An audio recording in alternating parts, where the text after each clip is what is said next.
Reporters bore witness to most of the important and influential events of the 20th and 21st centuries. They often led both exciting and traumatic lives. As Gavin Scott worked around the world, he witnessed some of the best and worst of humanity. The youngest of three, Gavin Robert Wakefield Scott, was born in Montreal in 1936. While attending boarding school at Northwood School in Lake Placid, he was the editor-in-chief of the yearbook and the school newspaper. He soon moved on to Harvard University, where he tirelessly worked on the college newspaper, the Harvard Crimson. During his college summers, Gavin worked for the Montreal Gazette and graduated from Harvard in 1959. He then went to work at Time magazine. His writing talent, as well as curiosity for stories, were soon recognized, and Gavin became the youngest bureau chief in the history of Time at the age of 24. He was a great writer. He was very observant, and he cared about things, and he cared to know more, and so that curiosity, I think, really drove him. He was an extremely talented wordsmith and could create stories out of virtually nothing sometimes, which we often did. And Gavin, I think, enjoyed the process of writing and of taking a situation and explaining it to other people. And he did that very, very, very well. While working as an international correspondent for Time, Gavin had a front row seat to many of the major international events of the era.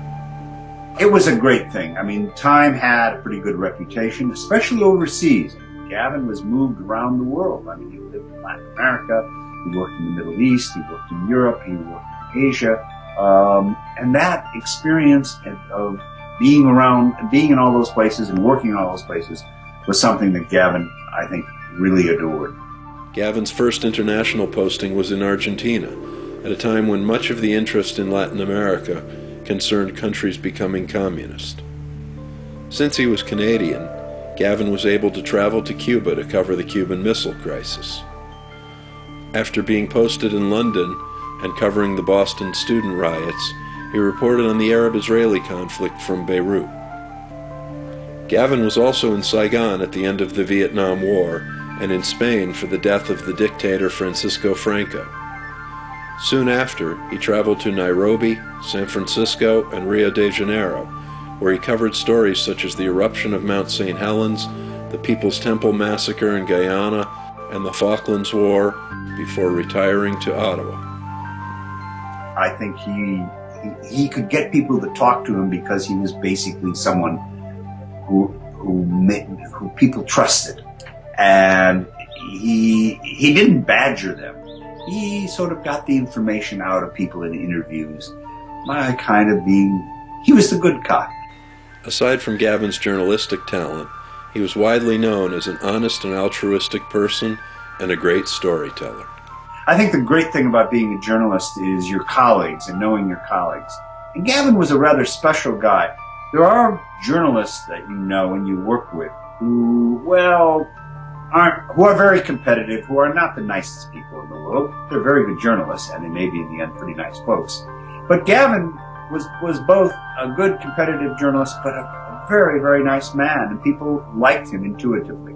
Oh, he was full of stories. That was his whole shtick, really. He was a fabulous raconteur. He would always, sat him down at a table with a glass of wine and a cigar, and he could talk for hours about anything and everything, and he could always supplement any subject with some personal experience or a story that he heard.